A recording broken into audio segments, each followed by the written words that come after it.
नमस्कार दोस्तों, एक बार फिर से आपके सामने मैं अनिल नागर। आपका स्वागत है मेरे इस चैनल में। आपसे निवेदन है कि अगर आपने चैनल सब्सक्राइब नहीं किया तो प्लीज़ सब्सक्राइब कीजिए, और न सिर्फ आप कीजिए, अपने दोस्तों को बताइए, उनसे सब्सक्राइब करने का आग्रह कीजिए। मैं और भी अच्छे वीडियो लेके आना चाहता हूँ। मैं धीमे धीमे मेरे जो कोर सब्जेक्ट जो मेरा है, विषय पर, देश की व्यवस्था पर, महंगाई, गरीबी, इन सब पे मैं, रिजर्व बैंक इत्यादि कई ऐसे कोर सब्जेक्ट हैं, उन पे मैंने ब्लॉग लिखे हैं। उन ब्लॉग को मैं वीडियो के रूप में परिवर्तित करना चाहता हूँ। मगर उसके पहले कि मैं इन कोर सब्जेक्ट पे आऊँ और आपसे बातचीत करूँ, मैं चाहता हूँ कि कुछ सब्सक्राइबर बढ़ जाए तो बात ज़्यादा लोगों तक तो पहुँच सके। तो आपसे निवेदन है कि आप प्लीज़ सब्सक्राइब कीजिए और अपने दोस्तों से करवाइए। और वीडियो देखने के बाद अगर आपको वीडियो अच्छा लगा तो आप लाइक कीजिए और टिप्पणी कीजिए और प्रोत्साहन दीजिए मुझे। बल मिलता है हमको। तो चलते हैं। आज का वीडियो का विषय है कमल हसन। कमल हसन जानते हैं आप, वामपंथी विचारों से पूरी तरह से ग्रसित कहो या डूबे हुए हैं। अगर बाहर निकलेंगे तो ऐसा लगेगा कि जैसे पानी नदी और तालाब में से नहा के कोई निकलता है, कुएं में से नहा के निकलता है, तो कैसे पानी टपकता है, ऐसे उनके मन मस्तिष्क से, शरीर से वामपंथी का कीड़ा निकलेगा। इस तरह से डूबे हुए हैं। धारा बहेगी वामपंथी की।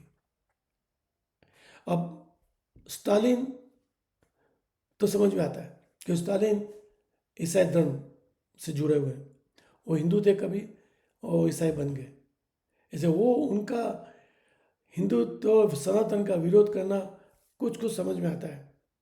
हालांकि संवैधानिक पोस्ट पर बैठे हुए व्यक्ति ऐसा नहीं करते, मगर वो करते हैं। उनको छूट है और चलता है उनके डीएमके की राजनीति में वही चलता है और वो चला रहे हैं। अब वो तमिलनाडु की जनता को तय करना है कि क्या सही है क्या गलत है। मगर कमल हसन अपने आप को एक बहुत ही बुद्धिजीवी कलाकार मानते हैं, बुद्धिजीवी मानते हैं अपने आप को। उनकी जो भाषा है, एक, मैं समझ सकता हूँ कि वो नास्तिक नहीं है। वो नास्तिक नहीं है। और नास्तिकता की आड़ में अपने वामपंथ और सनातन के नफरत का जो ओढ़नी उसने ओढ़ रखी है, वो दिखा रहे हैं। कई बार बोल चुके हैं। इस बात उन्होंने हद ही कर दी। ठीक उसी तरह बोले जैसे ये डीएमके स्टालिन और उनके बेटे उदयनिधि जिस तरह की भाषा उपयोग करते हैं, वैसा ही उन्होंने कहा कि सनातन का की जंजीर को तोड़ना होगा। आप क्यों जंजीर तोड़ना चाहते हैं? कौन सी जंजीर है सनातन की? कोई जंजीर नहीं है। सनातन में जितनी फ्रीडम है, इसमें कहीं भी फ्रीडम नहीं है। आप सनातन को इतनी गालियां दे दो, कुछ भी कह दो, मगर कोई आपको उंगली नहीं उठाता है। आप थोड़ा बोल के देखिए दूसरे धर्म के बारे में, एक टिप्पणी करके देखिए, आपको पता चलेगा आप रह नहीं पाओगे अपने घर पर। आप जानते हैं मैं किस दिशा में बात कर रहा हूँ। आप शिक्षक होइए, शिक्षा पाइए और सनातन की बेड़ियों को छोड़िए, को तोड़िए। सनातन ने किसी को बेड़ी नहीं लगाई, किसी को नहीं। ये झूठा प्रपंच है। ये प्रपंच कब से चल रहा है? कई सालों से। इस प्रपंच की शुरुआत की थी अंग्रेजों के मिशनरीज ने चालू किया और आज तक चला। उसके बाद क्या हुआ कि भारत की शिक्षा जब अंग्रेज भारत आज़ाद हुआ, जब भारत आज़ाद हुआ, उसके बाद जब कांग्रेस के पास सरकार आई, कांग्रेस ने ऐसे लोगों को बड़े बड़े पदों पर खड़ा किया, बिठाया, जिनका उद्देश्य था कि भारत को, अब सेकुलर के नाम पर, सेकुलरिज्म के नाम पर उन्होंने सब कुछ किया, पर सनातन विरोधी काम किया उन्होंने। इस जैसे कि जेएनयू जैसी इंस्टीट्यूट बहुत ही प्रख्यात, तो भारत की बहुत ही प्रमुख यूनिवर्सिटी है, वो वामपंथी का गढ़ हो गया। और वामपंथी का एजेंडा यही है कि किसी भी तरह हिंदुत्व को बदनाम करो, सनातन धर्म को बदनाम करो। एक बार कमल हसन ने यह भी कहा था कि जब चोला के बारे में कोई पिक्चर बनी थी, मैं उनकी फिल्म देख भी रहा था, तमिल पिक्चर थी, और वो तो नहीं थी उस पिक्चर में, मगर उनके ग्रुप की पिक्चर थी, और मैं देखा, मुझे बहुत बुरा लगा जिस तरह से फिल्म बनी थी। मुझे अच्छा नहीं लगा। बाद में पता चला कि वो पूरा ग्रुप, ये जो है कमल हसन और सब एक ग्रुप के हैं, एक दूसरे से जुड़े हुए हैं। और कमल हसन वामपंथी है, विचारधारा उनकी वामपंथी है। तो स्वाभाविक था उनकी जो फिल्म थी वो बहुत ही, मैं देख नहीं पाया। मैं तमिल पिक्चर बहुत चाव से देखता हूँ, मगर उस पिक्चर में देख नहीं पाया मैं। तो JNU ने कि दिल्ली राजधानी है, तो JNU को उन्होंने पूरी तरह से वामपंथी गढ़ बना दिया। और बड़े बड़े इंस्टीट्यूट, बड़े बड़े जगह बस वामपंथियों का अड्डा बन गया। और उन्होंने इस तरह की शिक्षा पढ़ाई, इस तरह शिक्षा पढ़ाई और इस तरह का माहौल बनाया कि आज सनातन में बुराई है, बस इसी तरह का माहौल बनाया और पढ़ाया, बच्चों को सब पढ़ाया। हम भी बचपन में यही पढ़ते थे। मगर समय के साथ अपनी ज्ञान आता है, बुद्धि आती है, बौद्धिक विकास होता है। आप पढ़ते हैं, अखबार पढ़ते हैं, अखबार पढ़ के ही आप विचार नहीं, उसे मंथन भी करते हैं, तो आपको सही गलत का पता चलता है। मगर अधिकतर लोग क्या, तो जो समाचार जैसा आया, बड़ी हेडलाइन आई, उस आधार पर अपना विचार बन जाता है उनका। कमल हसन, उनके बारे में एक बहुत प्रचलित कहावत है कि कमल हसन इंटेलेक्चुअल्स में एक्टर है और एक्टिंग एक्टर्स में वो इंटेलेक्चुअल है। जहां बौद्धिक की बात आती है वहां वो छला हुआ है, और जब अभिनय की बात आती है वहां वो इंटेलेक्चुअल बन जाते हैं। मुझे आश्चर्य है कि आप नास्तिक हो तो ठीक है, कोई बात नहीं, देवी देवताओं को नहीं मानते, कोई बात नहीं, मगर इस तरह की बातें करना किसी धर्म विशेष के विरुद्ध, जो आपने राग आलापा और जो आप राग आलापते आ रहे हैं हमेशा, ये एक अच्छे कलाकार के लिए शोभा नहीं देता।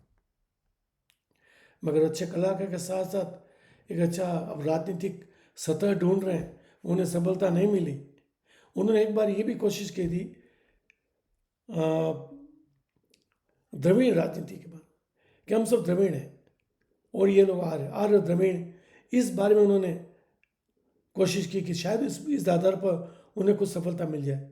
वो उन्हें सफलता, क्योंकि द्रविड़ का सिक्का तो DMK ने लेकर रखा है, उसकी प्रायोरिटी, उसका कॉपीराइट उनके पास, तो वो उससे छीन नहीं पाए। जबकि मैं मानता हूँ कि द्रविड़ आर्य जैसा कोई जाति या रेस नहीं, ये अंग्रेजों ने खड़ा किया।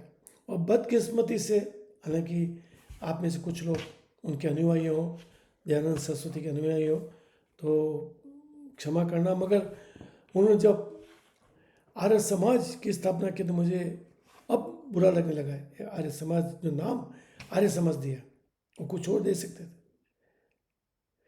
यही अंग्रेजों की चाल थी कि भारत को द्रविड़ और आर्य में विभाजित किया जाए, ये उनकी चाल थी। और उसमें दयानंद सरस्वती भी इस चाल में फंस गए।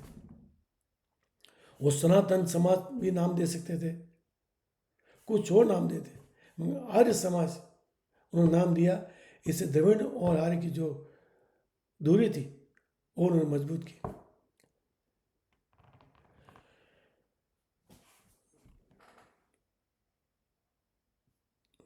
इसलिए इनका ये जो कमल हसन का जो स्टैंड है फिल्मों में या राजनीतिक जीवन में, अब तो फिल्मों में तो वो मुझे लगता है पूरी तरह से विमुख हो चुके हैं और पूरी राजनीति में है, और राजनीति में उनको स्थान नहीं मिल रहा है। तो अब कैसे ढूंढे? तो ये सब बातें करके वो राजनीति पर अपना वर्चस्व बनाना चाहते हैं, खासकर तमिलनाडु की राजनीति में। उन्हें तमिलनाडु की राजनीति में, विधानसभा में अब उनको मुख्यमंत्री बनना ही होगा। किसी नहीं इच्छा होती मुख्यमंत्री बनने की, बड़ा कलाकार है तो उससे हुआ कि मैं मुख्यमंत्री बनी, पार्टी को बहुमत मिले। तो ये ढूंढने को रास्ता, जैसे कि कोलकाता बंगाल में ममता बनर्जी नए पैतरे बना रही है,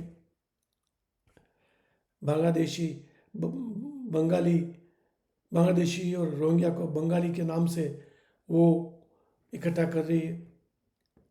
वो इस मुद्दे को कि जो विदेशी नागरिक है, जो घुसपैठिए हैं, उसको ध्यान बटाकर उसे बंगाली भाषा का विवाद खड़ा करके एक नया विमर्श तैयार करी। इसी तरह अब वो ममता बनर्जी को भी तो समय, उसको भी तो नया चुनाव का समय आ गया है, तो भी एक नया विमर्श तैयार करिए। और कमल हसन भी एक नया विमर्श तैयार कर रहे हैं कि उन्हें भी तो अब तमिलनाडु में चुनाव होंगे, तो उन्हें भी उसकी तैयारी करनी है। तो इस आधार पे, मगर मुझे लगता नहीं कि सिर्फ इस आधार पे वो अपना स्थान बना पाएंगे। उस आधार पे, सनातन विरोध के आधार पर तो डीएमके ने अपना स्थान और पहले से बना लिया है, और उस आधार को वो मजबूत करते जा रहे हैं। सनातन विरोध की बात करते हुए, वक्तव्य देते हुए, उनके विरुद्ध एक्शन करके वो उस आधार को मजबूत कर रहे हैं। तो अगर जब वो आधार उनका मजबूत है तो तुम उस आधार को छीन नहीं सकते। इतना नहीं कि तुम सरकार बना सको, मगर कमल हसन है उसकी जो महत्वाकांक्षा है मुख्यमंत्री बनने की, क्योंकि जब एम.जी. रामचंद्रन, जयललिता और करुणानिधि वो एक एक्टर के रूप में मुख्यमंत्री बन सकते हैं, तो वो क्यों नहीं? वो भी तो बहुत बड़ा एक्टर है आज का। तो वो इसी दिशा में, और उसके सामने एक और कलाकार खड़ा, विजय थलपति, वो भी इसी महत्वाकांक्षा के साथ उसने नई पार्टी गठन किए, और वो भी इसी परिपाटी पे चल रहा है, सनातन विरोधी। मगर उसका तो समझ में आता है क्योंकि वो तो ईसाई है, और विजय जोसेफ है। मगर कमल हसन की बात इस तरह का प्रखर रूप से सनातन के विरोध बात करना, ये समझ से बाहर है, और मेरी राजनीतिक समझ से बाहर है। इसमें उन्हें राजनीतिक रूप से कोई लाभ नहीं होगा, चाहे वो कितनी भी कोशिश कर ले, नहीं होगा। इस मुद्दे पर, इस आधार पर पहले से डीएम के अपना आदर्श मजबूत बना के रखी है, उसको इस मुद्दे पर नहीं हटा सकते। अगर कुछ है आपके पास कहने के लिए तमिलनाडु की जनता के लिए, तो कुछ और लेके आओ, जिससे तमिलनाडु की जनता को राहत मिले, नई आशा मिले। ये मुद्दा पुराना हो चुका है। वो कहेंगे तमिलनाडु की जनता कहेगी, अरे भैया इस रास्ते पे तो पहले से डीएम की चल रही है, हम उनको उसके नाम पे वोट दे रहे हैं, आप इसमें कहाँ बीच में घुसे हैं? कुछ और नया बताओ। और नया बताने के लिए कमल हसन के पास कुछ है नहीं, क्योंकि उन्हें अनुभव भी नहीं है, राजनीतिक अनुभव नहीं है। मुझे लगता नहीं कि इतना बौद्धिक विकास उनके पास होगा कि वो कुछ तमिलनाडु की जनता को नई दिशा दे सके, सिवाय कि नई फिल्म, उसके सिवा कुछ नहीं कर सकते। मगर फिर भी उनकी कोशिश है, गलत दिशा में जा रहे हैं, क्योंकि वो बोल नहीं सकते सनातन के पक्ष में, या निष्पक्ष होकर सनातन की विश्लेषण भी नहीं कर सकते। आप ये निष्पक्ष होकर सनातन का विश्लेषण कीजिए। आप यह नहीं कहते कि सनातन के पक्ष में बोलिए, मगर निष्पक्ष होइए, तो आपको अच्छी बात भी दिखाई देगी, हो सकता है बुरी बात भी हो, अच्छी बात भी दिखाई देगी। मगर वो कर नहीं पा रहे। उनकी बेड़ियाँ, वामपंथी की बेड़ियों में जकड़े हुए हैं। वो कह रहे हैं सनातन की बेड़ियों से निकलना है, मगर वो वामपंथी की बेड़ियों पे जकड़े हुए हैं। वो उसमें से कैसे निकलेंगे? किसी भी प्रकार की बेड़ियाँ होती है, वो व्यक्ति को आगे बढ़ने से रोकती है। अब चाहे वो सनातन की बेड़ियाँ हो, या इस्लामिक बेड़ियाँ हो, या ईसाईवाद की बेड़ियाँ हो, या वामपंथी की बेड़ियाँ हो, वो वामपंथी की बेड़ियों से जकड़े हुए हैं। और भारत में वामपंथी का विमर्श जो एक ही है कि सनातन विरोधी, बस वही वामपंथियों का विमर्श है, और कुछ नहीं है। जितने भी सनातनी वामपंथीवाद जितने भी देखे हमने, वामपंथी, वो मंदिर का विरोध करेंगे मगर चर्च और मस्जिद का समर्थन करेंगे। ये असली वामपंथ नहीं होगा, ये वामपंथ नहीं है, ये सनातन विरोधी है। आपने देखा जेएनयू के छात्रों में जब राम मंदिर बन चुका था, जेएनयू के छात्र निकले थे, वामपंथी छात्र संगठन वाले, जो कन्हैया कुमार जिनके कभी अध्यक्ष हुआ करते थे, वो निकले थे, हम फिर से वहाँ पे मस्जिद बनाएंगे। ये क्या तरीका है भाई? अगर वामपंथ में, लेफ्ट साम्यवाद में धर्म को अफीम और नशा कहा गया, और धर्म का मतलब सभी धर्म, एक धर्म नहीं, सभी धर्म। मगर ये वामपंथी, भारत के वामपंथी ऐसे हैं जिन्हें इस्लाम और ईसाई में कोई बुराई नज़र नहीं आती है। सिर्फ बुराई नज़र आती है तो सनातन धर्म है। सनातन का विरोध करेंगे और ईसाई धर्म और इस्लाम का समर्थन करेंगे तो ये असली वामपंथ भी नहीं है। ये मैं कमल हसन को बताना चाहता हूँ कि आप असली वामपंथी भी नहीं हो, आप नकली वामपंथी हो, नकली कलाकार हो, नकली राजनीतिक हो। राजनीति के तो पूरे अब हुए भी नहीं हैं। सिर्फ चुनाव लड़कर जीत कर आने से कोई राजनीतिज्ञ नहीं हो सकता है। वो तो आप राज्यसभा के सदस्य हुए, बन गए किसी की मेहरबानी से, अपने बल पर नहीं हुए आप।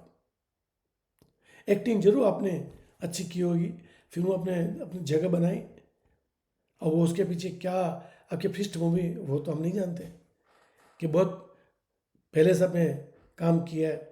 पहली बार हमने तो आपको देखा था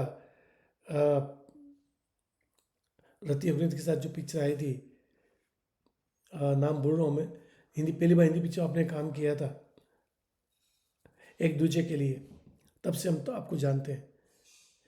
और तब आप शायद राजनीति से इतने प्रेरित भी नहीं थे। अब आपके राजनीतिक महत्वाकांक्षा जाग उठी तो आप आए, मगर किस धरातल पे आए हो आप? आपका धरातल बिल्कुल गलत है, आधारहीन है। आपका ये जो आधार, आपके जो ये आपको जो धरातल है ये आपको कहीं भी नहीं ले जाएगा। एक समय था करुणानिधि, जयललिता और एम.जी. रामचंद्रन, उन्होंने अपनी जगह बना ली, सब कुछ ठीक है। अब नहीं हो सकता। अब आप सिर्फ इससे एक बहुत बड़े कलाकार हो, कुछ भी उल्ट पटांग बात करके आप आओगे और सोचोगे मैं मुख्यमंत्री बन जाऊं, वो अब नहीं होगा आज के समय में। अब वो समय चला गया। अब भारत को विकास चाहिए, भारत को विश्व गुरु बनना है, और ये इस भारत के विश्व गुरु में सभी लोगों का योगदान होगा। उसमें न कोई जाति है, न कोई धर्म है, न कोई वर्ग है, कोई वर्ग नहीं है। सभी लोग मिलकर भारत को विश्व गुरु बनाएंगे। और उसके लिए अब आप जैसे छिछलेदारी बात, राजनीति वाली बात नहीं चलने वाली। हो गया समय जब कलाकार, खासकर तमिलनाडु में, आंध्र प्रदेश में कलाकार आके सत्ता ले लेते थे। अब नहीं होगा, वो समय गया, आपका समय गया। अब भले कुंठित होते रहो, कूटते रहो, पीटते रहो, कुछ भी होगा, मगर आपका समय चला गया। आप सिर्फ दो बातें बोल सकते हैं, आपको बुलाएंगे वो गोष्ठी में, बातें कीजिए, बस वहीं तक सीमित रहोगे आप, उससे आगे आप कुछ नहीं कर सकते। धन्यवाद। जय भारत।